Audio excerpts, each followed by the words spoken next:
নমস্কার, বাংলা বাজারে সবাইকে স্বাগত। একটা ছোট্ট বিরতির পরে আবার ফিরে এসেছি আমাদের অনুষ্ঠানে। আমি বেড়াতে গিয়েছিলাম এবং সেই বেড়ানোটা প্রায় 4 মাস আগে থেকে তৈরি করা ছিল, কাজে এই বেড়ানোটা আমি অ্যাভয়েড করতে পারিনি, যদিও এই সময় আমার থাকাটা এখানে জরুরি বলে মনে হয়েছে। এবং আপনারা বহু মানুষ জানতে চেয়েছেন কবে থেকে শুরু করব। আজকে থেকে মতামত শুরু করছি। আগামীকাল থেকে আমার ফেসবুকের প্রোগ্রাম আজকে মতামত 0 আওয়ার সব চালু হয়ে গেল, অর্থাৎ আগামীকাল থেকে সব শোনা যাবে, আজকে কেবল মতামত থাকছে। তো শুরু করছি মতামত। আজকের আমাদের শীর্ষক, আজকে যে বিষয় নিয়ে আলোচনা তা হলো শ্যামাপ্রসাদ মুখোপাধ্যায় না আটকালে পশ্চিমবঙ্গ পাকিস্তানে চলে যেত। এই 20 জুন 20 জুন বাংলার মানুষের কাছে কোন স্মৃতি ফিরিয়ে আনে?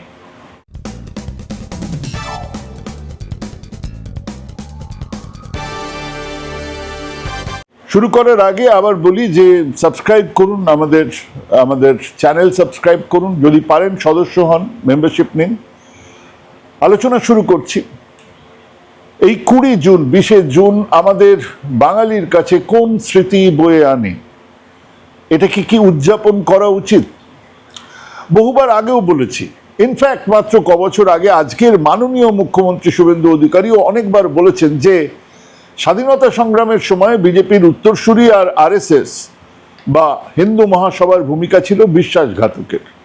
এর আগে বহুবার বলেছি বিজেপির সব আছে, একটা অসম্ভব ক্যারিসম্যাটিক নেতা আছেন যিনি মানুষকে কমিউনিকেট করতে পারেন, মাথার উপরে আরএসএস এর ছাতা আছে, শত সহস্র সংগঠন আছে যারা কিভাবে বিজেপির হয়ে কাজ করে চলেছেন তা অনেকে জানাই নেই। রাজনীতিতে রিসোর্স বলতে যা বোঝায় বিজেপির যে পরিমাণ আছে তার সঙ্গে দেশের অন্য কোনো রাজনৈতিক দলের কোনো তুলনাই করা যাবে না। এক বিরাট প্রচার যন্ত্র আছে, দ্বিতীয় এমনকি তৃতীয় স্তরের নেতা আছে প্রচুর, যাদের অনেকের কথাবার্তা শুনলে আপনাকে না বাবা এর চেয়ে মোদিজি ভালো বলতে ইচ্ছে করবে। এখন যেরকম লালকৃষ্ণ আদবানিকে অনেকে লিবারেল মনে হয়, অনেকে লিবারেল বলে মনে করেন, আমাদেরও তো এত কিছু আছে। কিন্তু ওই যে তেরে পাস গাড়ি হ্যায় বাংলা হ্যায় মেরে পাস মা হ্যায়, ঠিক ওই রকম বিজেপির কাছে গৌরবোজ্জ্বল কোনো অতীত নেই। যা আছে তা বিশ্বাসঘাতকতার ইতিহাস, নেতৃত্বের মুচলেকা দেবার ইতিহাস আছে, গান্ধী হত্যার ষড়যন্ত্রে সরাসরি জড়িত থাকার অভিযোগ। সেই অভিযোগ আবার করছেন কে? বল্লভভাই প্যাটেল। না, ইতিহাস উল্টালে কংগ্রেসের স্বাধীনতা সংগ্রামের লড়াই, মৃত্যু, জেলে পচে মরার ইতিহাস পাওয়া যায়। Indian Republic Socialist Association, Bhagat Singh, Chandrashekhar Azad, Ashfaqulla Khan, বিসমিলের আত্মদানের কথা পাওয়া যায়। কমিউনিস্টদের বিরাট ষড়যন্ত্র মামলা, কানপুর বলসেবিক ষড়যন্ত্র মামলার কথা পাওয়া যায়। নৌবিদ্রোহের সময় তাদের ভূমিকার কথা সবাই জানেন, ইতিহাসে আছে। কিন্তু বিজেপির উত্তরসূরিদের মতো এতটা বিচ্ছিন্ন আর কেউ ছিল না। না, স্বাধীনতা সংগ্রামে আরএসএস হিন্দু মহাসভার কোনো গৌরবোজ্জ্বল ইতিহাস নেই। যা আছে তা চরম বিশ্বাসঘাতকতার ইতিহাস বললে কম বলা হয়। ধরুন এই বঙ্গে হিন্দু মহাসভার নেতা শ্যামাপ্রসাদ মুখোপাধ্যায়ের কথা, তিনি কলকাতা বিশ্ববিদ্যালয়ের কনস্টিটিউয়েন্সি থেকে নির্বাচিত প্রতিনিধি ছিলেন। কংগ্রেসের নেতারা জেলে, 1941 সাল, দ্বিতীয় বিশ্বযুদ্ধ চলছে, প্রাদেশিক সভার নির্বাচন হলো। উত্তর পশ্চিম সীমান্ত প্রদেশে কংগ্রেসের খান আব্দুল জব্বার খান, ইনি ছিলেন খান আব্দুল গফফর খানের ভাই। তার মন্ত্রিসভা পদত্যাগ করার সঙ্গে সঙ্গে সেখানে মুসলিম লীগের মন্ত্রিসভা তৈরি হলো। অর্থমন্ত্রী কে হলেন? হিন্দু মহাসভার মেহর চাঁদ খান্না। সিন্ধু প্রদেশে মুসলিম লীগের দোসর হিন্দু মহাসভা মন্ত্রী হয়েছিলেন কে? বল্লভ দাস হীরানন্দানী। যে মন্ত্রিসভার 3 মার্চ, যে ওই মন্ত্রিসভায় 3 মার্চ 1943-এ পাকিস্তান গঠনের প্রস্তাব নেওয়া হয়েছিল। 3 মার্চ ওই মন্ত্রিসভায় ওইখানে নেওয়া হয়েছিল যে পাকিস্তান গঠনের প্রস্তাব নেওয়া হচ্ছে, যেখানে হিন্দু মহাসভা বসে আছে। আর বাংলাতে ফজলুল হকের মন্ত্রিসভার শরিক মুসলিম লীগ, যে মুসলিম লীগ 1940-এ দ্বিজাতি তত্ত্বের ভিত্তিতে পাকিস্তানের প্রস্তাব পাশ করেছে। সেই মন্ত্রিসভার অর্থমন্ত্রী ছিলেন শ্যামাপ্রসাদ মুখোপাধ্যায়। হ্যাঁ, তিনি তখন বঙ্গপ্রদেশের অর্থমন্ত্রী। আর সেই সময় গান্ধীর ডাকে দেশ জুড়ে 42-এর মরণপণ লড়াই শুরু হচ্ছে। আগস্টে গান্ধীজি ইংরেজ ভারত ছাড়ো ডাক দেবেন, আর সেই সময় শুরু হয়ে যাবে বাংলার বিপ্লবী আর কংগ্রেস নেতাদের লড়াই। থানা দখল, লাইন উপড়ে ফেলা, রেল লাইন, আর সেসবের প্রস্তুতি শুরু হয়ে গেছে। সেই সময় 1942-এর 26শে জুলাই তিনি গভর্নর জন হাওয়ার্ডকে চিঠি লিখছেন। The question is how to combat this movement in Bengal. এই 42-এর যে উন্মাদনা তৈরি হচ্ছে তাকে কিভাবে থামানো যাবে? The administration should make it clear that in wartime anybody who impedes the war effort must be resisted. Congress movement must be suppressed. কংগ্রেসের এই মুভমেন্টকে সাপ্রেস করে দাও, আটকে দাও, থামিয়ে দাও। হ্যাঁ, একধারে গান্ধী বুড়ি মাতঙ্গিনী হাজরার আত্মত্যাগ, অন্যদিকে অজয় মুখোপাধ্যায়, সুশীল ধারা, সতীশ সামন্তের নেতৃত্বে স্বাধীন তাম্রলিপ্তের সংগ্রাম, মধ্যে শ্যামাপ্রসাদ মুখোপাধ্যায়ের চিঠি। খুব পরিষ্কার সেদিনের স্বাধীনতার আন্দোলনে কে কোন দিকে ছিলেন। এরপরে ওই ইংরেজদের জন্যই বাংলায় এলো দুর্ভিক্ষ, মন্বন্তর। দ্বিতীয় বিশ্বযুদ্ধে ইংরেজ সেনাবাহিনীর জন্য ধান চাল নিয়ে যাওয়া হলো। সেই সময় শিল্পী চিত্তপ্রসাদ ভট্টাচার্য তার লেখায় তিনি বলছেন, আঁকাগুলো তো আমরা দেখেছি, সেই মন্বন্তরের ছবি আমাদের আছে, তার লেখায় তিনি বলছেন, বলাগড়ে শ্যামাপ্রসাদ মুখার্জির বিরাট বাড়ি তৈরি হচ্ছে, আর লোহার বিরাট গেটের ওপাশে দুটো ভর্তি ধান গোলা। সেখানে কংগ্রেস, ছাত্র ফেডারেশন, কমিউনিস্ট পার্টির কর্মীরা সাহায্য করছেন, কিন্তু শ্যামাপ্রসাদ মুখোপাধ্যায় সেখানে নেই। তার আফসোস। হ্যাঁ, চিত্তপ্রসাদের সেই আঁকা মন্বন্তরের ছবির সঙ্গে এই লেখাও অনেকেরই পড়া। কেবল তাই নয়, ওই মন্বন্তরে অন্য কিছু না হোক, শ্যামাপ্রসাদ মুখোপাধ্যায়ের একটা বিরাট আপত্তি ছিল, তিনি সেটাও জানিয়েছিলেন। তারই লিভস ফ্রম ডায়েরি, ওনার একটা ছোট অংশ, বেশ কিছু জায়গা থেকে নেওয়া কিছু জিনিস সংকলন। সেখানে তিনি লিখছেন, 1943-এর বাংলার দুর্ভিক্ষের সময় কংগ্রেস, কমিউনিস্ট, ছাত্র ফেডারেশন সবাই লঙ্গরখানা খুলে খাওয়াচ্ছে, হিন্দু মুসলমান একসঙ্গে বসে খাচ্ছে। The system of feeding Hindus and Muslim together in the same kitchen was resented by a large section of Hindus. It was not proper to hurt religious sentiments at a time of distress.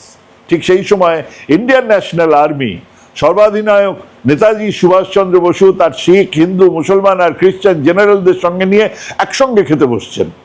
আর সেই সময় যখন হিন্দু মুসলমান একসঙ্গে তাদের লঙ্গরখানায় খাবার দেওয়া হচ্ছে, শ্যামাপ্রসাদ মুখোপাধ্যায় আপত্তি করছে। তফাৎ আছে, তফাৎ থাকবে বই কি। সেই শ্যামাপ্রসাদকে হঠাৎ আজ বাংলার একক রূপকার হিসেবে তুলে ধরার একটা অক্ষম প্রচেষ্টা চালাচ্ছে বিজেপির নেতৃত্ব। বাকিরা কেউ চায়নি, কেবল শ্যামাপ্রসাদ চেয়েছিলেন বলেই বাঙালি হিন্দুরা বেঁচে গেছেন, এরকম একটা ন্যারেটিভ ছড়ানো হচ্ছে। শ্যামাপ্রসাদ মুখোপাধ্যায় কলকাতা বিশ্ববিদ্যালয়ের অধ্যক্ষ ছিলেন, তার বাবা ছিলেন বাংলার বাঘ স্যার আশুতোষ মুখোপাধ্যায়। শ্যামাপ্রসাদ মুখোপাধ্যায় একজন অত্যন্ত শিক্ষিত মানুষ ছিলেন, কিন্তু তিনি হিন্দু মহাসভার নেতা হিসেবে বাংলার রাজনীতিতে একটা বিরাট ভূমিকা পালন করেছিলেন, তেমন কোনো ইতিহাস নেই। তিনি যদি বাংলার হিন্দুদের জন্য এক বিরাট লড়াই করে পশ্চিমবঙ্গকে ভারতে সংযুক্ত করানোতে বিরাট ভূমিকা নিয়ে থাকতেন, এবং মানুষের কাছে যদি সেই ভূমিকা সেদিন বিরাট হয়ে থাকতো, তাহলে পরবর্তী নির্বাচনে তার নতুন দল জনসংঘ বা আগের দল হিন্দু মহাসভার বিরাট ভোট বাড়ত স্বাভাবিকভাবে। যারা কাজ করেছে, মানুষ দেখেছে, হিন্দুদের বাঁচিয়েছে, যদি বাঁচিয়ে থাকতো তাহলে 52-তে যখন ভোট হচ্ছে তাদের ভোট বাড়ত। 52-তে পশ্চিমবঙ্গে কত ভোট পেয়েছিল তার দল, তার নতুন দল? হিন্দু মহাসভার উপরে যখন গান্ধী হত্যার অভিযোগ আসে, তখন তিনি ছেড়ে দিয়ে জনসংঘ তৈরি করেছিলেন।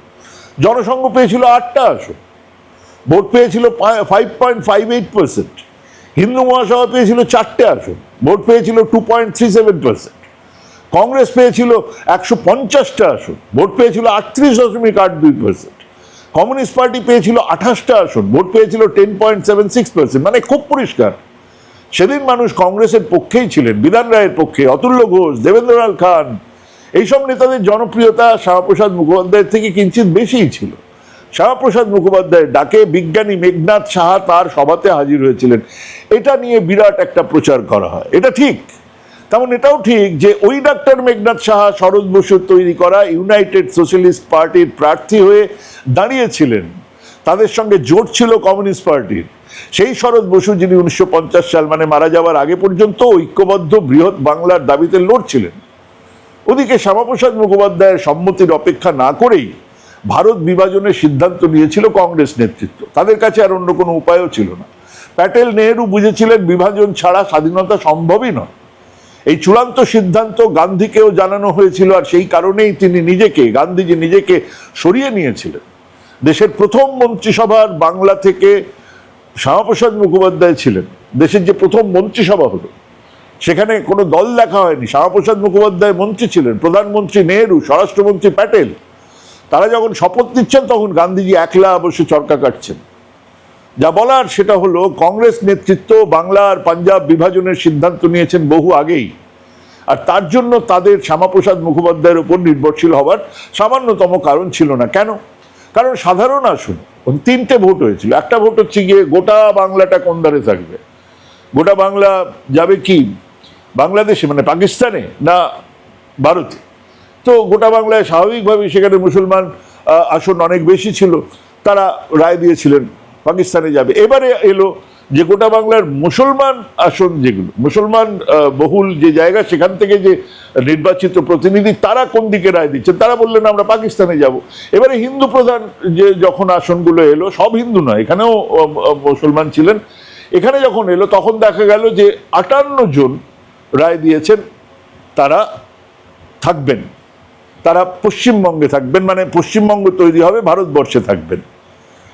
79 জন সদস্য ছিলেন, সেখানে হিন্দু আর মুসলমান সংখ্যা কম বেশি সমান, না হলে হিন্দুদের সংখ্যা বেশি। সেই আসনগুলোতে হিন্দু মনোনীত খ্রিস্টান আর কলকাতা বিশ্ববিদ্যালয় কনস্টিটিউয়েন্সি থেকে নির্দল হিসেবে বিনা প্রতিদ্বন্দ্বিতায় নির্বাচিত হয়েছিলেন শ্যামাপ্রসাদ মুখোপাধ্যায়।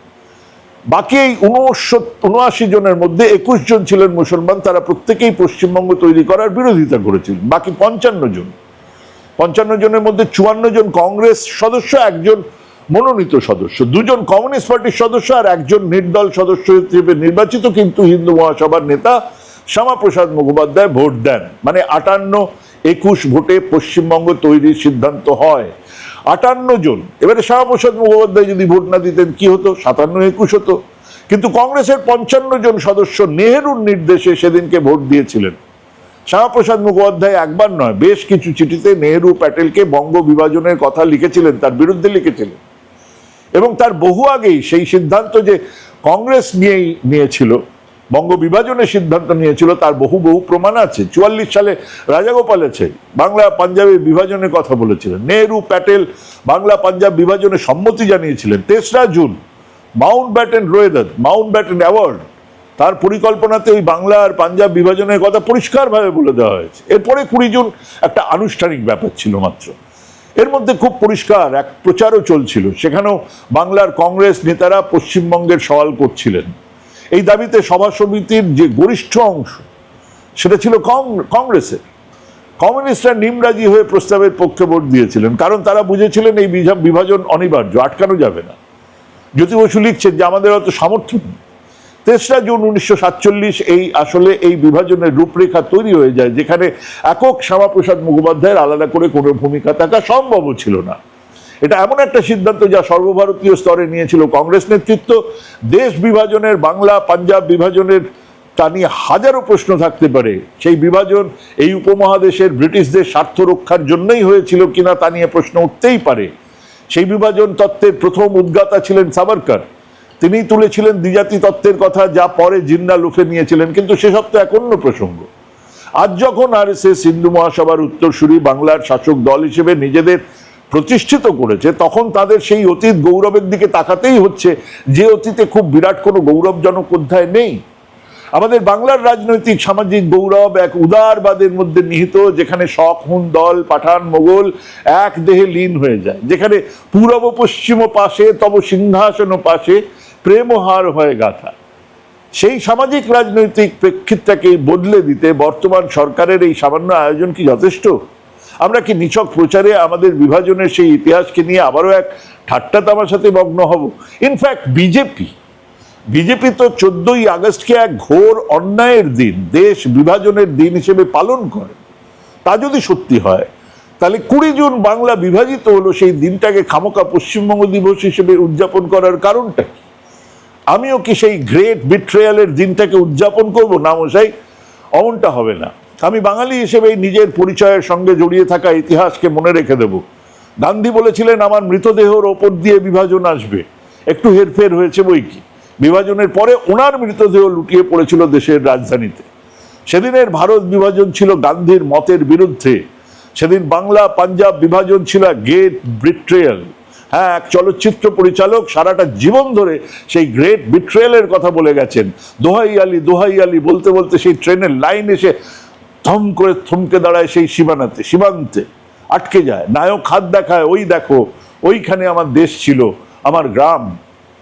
সেদিন বিভাজনের দায়ও কংগ্রেসের ছিল, সেদিন বাংলাকে ভেঙে দুভাগ করে পশ্চিমবঙ্গ করার দায়ও সেই কংগ্রেসের। বাকিদের ভূমিকা কমা কোলন দাড়ির কিছু বেশি কিছু কম। সেই বিভাজন কারোর খেলার মাঠ, পিছাড়ার খাল, কারোর শ্যাওলা ভরা পুকুর কেড়ে নিয়েছিল, কারোর চণ্ডীমণ্ডপ পড়েছিল ওপাশে, কারোর জায়নামাজের উদার জমিন থেকে গেল এপাশে। হ্যাঁ, বাংলা বিভাজন শেষমেশ এনেছিল স্বাধীনতা, যে বিভাজন কখনো উদযাপনের বিষয় হতে পারে না। আজকের শাসক দল সারা ভারতের বিভাজনের সেই 14ই আগস্টকে এক বিভীষিকা মনে করেন। হ্যাঁ, আজকের শাসক দল গোটা ভারতে বিজেপি 14ই আগস্টকে এক বিভীষিকা দিবস হিসেবে উদযাপন করেন। তারা পালন করেন বিভীষিকা দিবস। আর বাংলার বিভাজন তাকে বিজয় দিবস হিসেবে মনে করাতে চাইলে দুটো মিলবে কি করে? কাজেই সেই কথা উঠলেই সেই চলচ্চিত্র পরিচালক ঋত্বিক ঘটক যা বলেছিলেন সেটাই আমি রোজ করি, রোজ বলি, সত্যি কোনটা মিথ্যে কোনটা, কোনটা ভড়ং আর চালবাজি, তা ভাবুন, ভাবতে থাকুন, ভাবা প্র্যাকটিস করুন। ভালো থাকবেন, সুস্থ থাকবেন। আজকে এখানেই শেষ করছি। নমস্কার।